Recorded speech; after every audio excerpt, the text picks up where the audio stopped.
9h45 chez nous, mais également chez vous, dans vos domiciles. Bienvenue à cette édition. Voici le sommaire.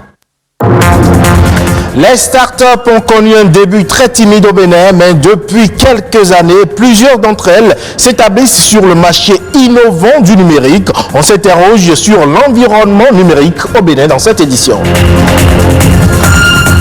Et puis, faut-il continuer avec l'utilisation des techniques d'élevage traditionnelles? Michel Babadjide, ardent défenseur de ce concept, assure qu'il va permettre l'essor de l'économie villageoise et nationale. Enfin, je vous emmène au Sénégal à la découverte de l'arbre de vie aux 1000 trésors, le baobab entouré de mythes et de légendes.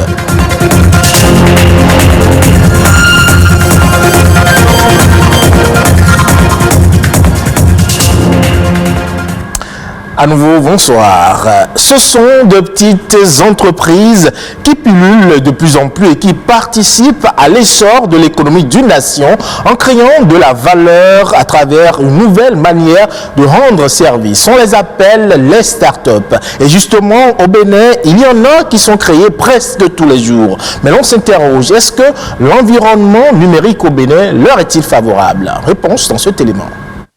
Depuis bientôt un an déjà, Martial a fait du Bénin le siège d'une des filiales de sa start-up, une entreprise africaine évoluant dans le e-commerce. La solution innovante de manière concrète que nous proposons, c'est utiliser le digital pour accroître la manière de faire le commerce chez nos mamans. Une idée innovante qui voit le jour à la suite d'expériences personnelles qu'il a vécues. À ce jour, sa start-up est présente dans 8 pays africains, mais son rendement pourrait être bien meilleur si le Bénin offrait un environnement identique à celui de 7 autres pays. Jusqu'aujourd'hui, en une année d'exercice, nous pouvons dire que ça a évolué, mais particulièrement dans l'environnement béninois, il faut comprendre qu'il y a beaucoup de choses à parfaire.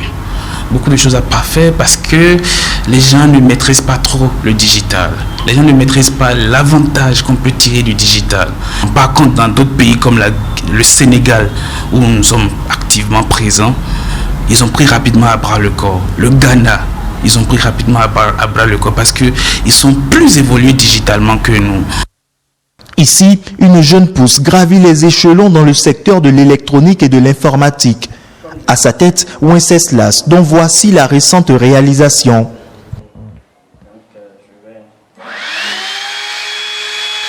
Une sirène automatique fonctionnant grâce à une application installée sur smartphone est déjà utilisée dans plusieurs écoles sur le territoire. On a constaté que les surveillants doivent appuyer la sirène plus de 1806 fois dans une année, mais c'est fastidieux pour eux. Donc nous, on a choisi de créer un système automatique programmable sur smartphone qui joue ces rôles-là à leur place. Il n'y a en réalité pas de fond de base quand on est un jeune qui vient de commencer et tout. Mais l'idée que nous on a eu, c'est de pouvoir donner des services à des structures. Et avec ces sous-là, en réalité, on va financer nos innovations.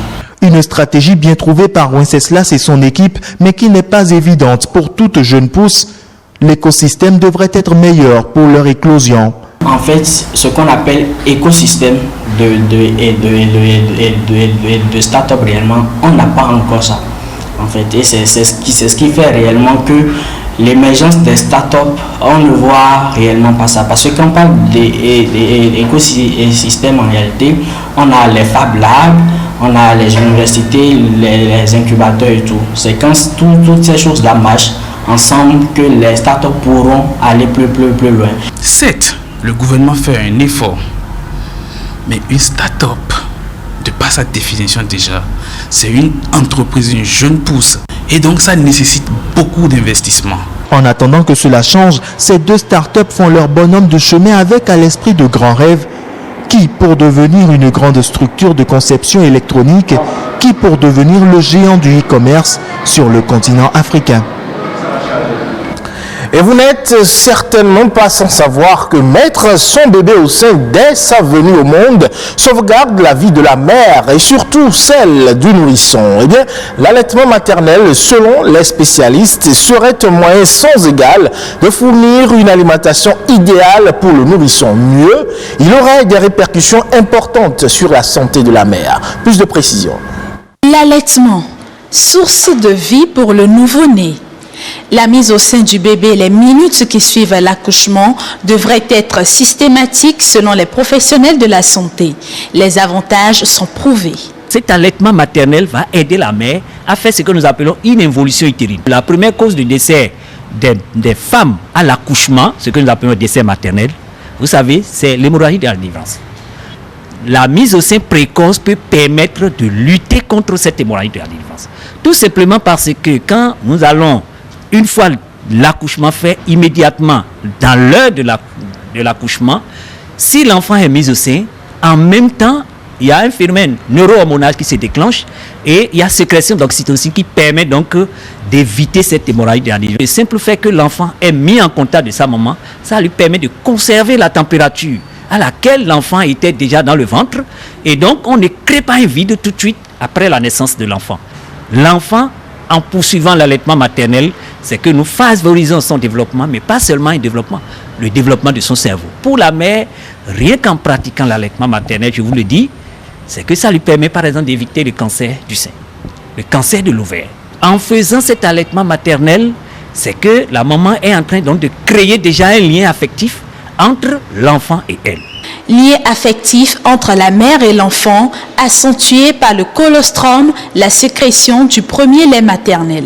C'est un concentré de lait qui regorge non seulement des éléments nutritifs qui sont très bien concentrés, qui permet à l'enfant rapidement d'avoir ce qu'il lui faut pour démarrer la vie de façon conséquente, mais en plus de ça, ça regorge des vitamines, notamment la vitamine A, qui joue un rôle important dans l'immunité, dans la croissance de l'enfant, et ça permet à l'enfant également de grandir normalement. Ce lait contient des anticorps et des globules blancs qui permettent donc à l'enfant donc de rentrer dans la vie avec une protection en attendant que son immunité s'installe. Compte tenu des bienfaits du lait maternel, il importe de sensibiliser les nourrices. Une tâche qui incombe aux sages-femmes et infirmiers qui sont souvent au contact des parturientes.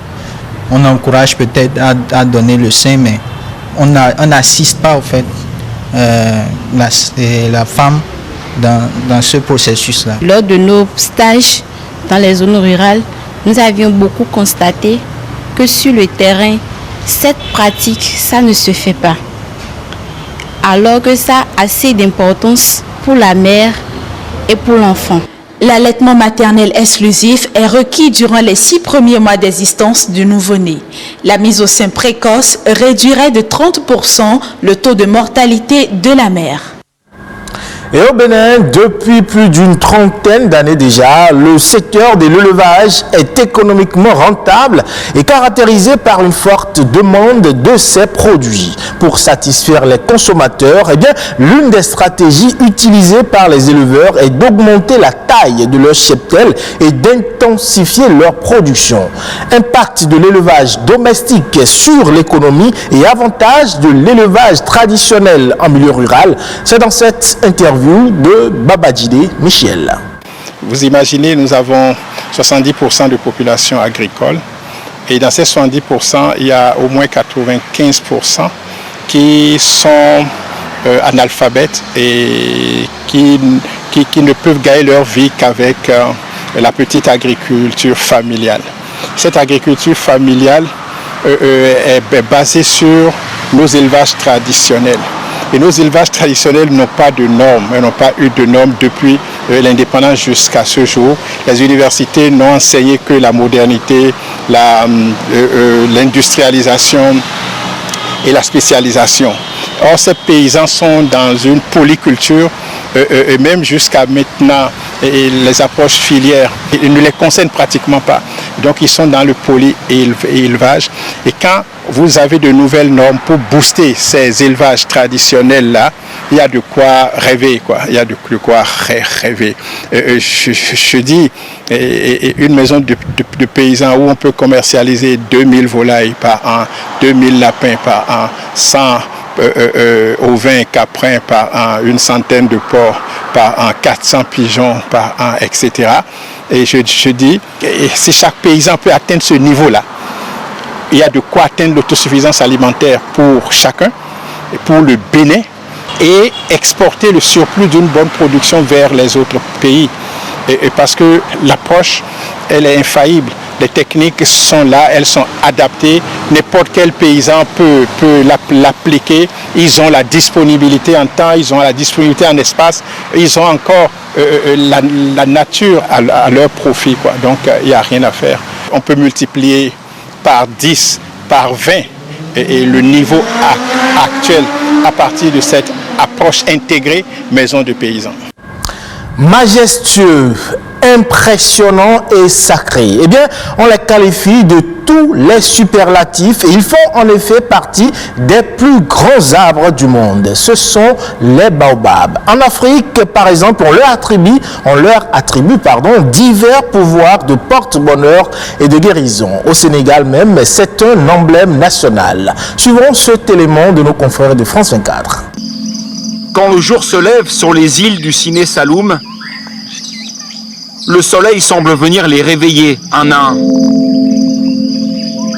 pour dévoiler cette silhouette unique.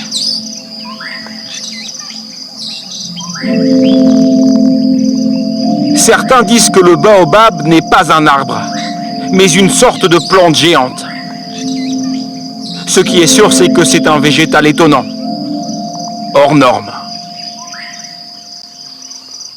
Là, c'est un baobab typique du Sénégal. Ce baobab, il doit avoir une centaine d'années environ. Mamadouba, guide amoureux des baobabs, nous offre une petite visite privée. Regardez ce baobab qui est couché. Là, il est tombé à cause de l'orage. Ils n'ont pas de racines profondes, ils ont des racines à travers. Voilà, vous voyez ce tronc-là qui continue à pousser. Ça ne l'empêche pas d'avoir ses fruits. Tant qu'il y a une toute petite racine dans la terre, il continue à survivre. C'est des arbres de vie. Ils sont très résistants, le baobab.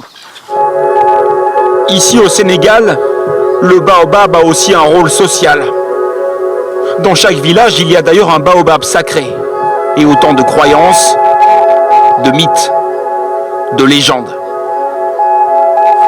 Abdoulaye Diamé est un ancien. Il respecte cet arbre qui accompagne tous les événements de la vie. Vous voyez, quand il y a des cérémonies, des fêtes, des mariages ou des malades, nous sommes obligés de les amener autour du baobab, faire 7 fois le tour pour les guérir. Et si c'est pour le mariage, c'est pour le bonheur. Il a un pouvoir trop mystique, c'est un grand pouvoir. Oui, il guérit, il soigne et il est contre les mauvais sorts, les mauvais génies. Le baobab renferme d'autres trésors. Accrochés cette fois tout en haut, au bout des branches, Abdoulaye Sarr peut les repérer sans peine depuis le sol. Mais après, il faut grimper.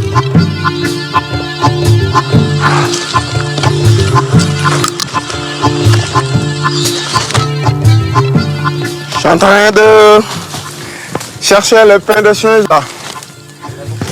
Ouais, il y en a beaucoup ici.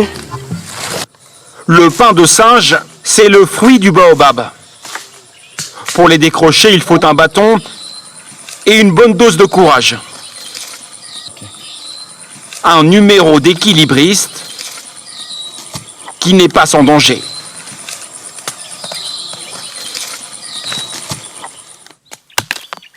Il y en a des accidents. Des fois, tu montes jusqu'en haut, tu vas trouver là-bas un serpent, soit des animaux. Un baobab produit 500 kg de fruits par an en moyenne. Un gros sac de 35 kg comme celui-ci sera revendu entre 7 et 10 euros. Destination les villages, où la recette est la même depuis toujours. Avant tout, il faut extraire la pulpe. C'est cette matière blanche, farineuse. Il faut ouvrir le pain de singe, le décortiquer et enlever ce qu'il y a à l'intérieur. Cette pulpe est riche en vitamines, en minéraux aussi. C'est ce qu'on appelle un super aliment. Mais ce que tout le monde adore ici et que les enfants attendent, c'est le jus de bouille, c'est-à-dire du pain de singe en wolof. Il suffit d'enlever les graines, d'ajouter de l'eau, du lait et du sucre. Une boisson rafraîchissante. Le jury est unanime. C'est très bon.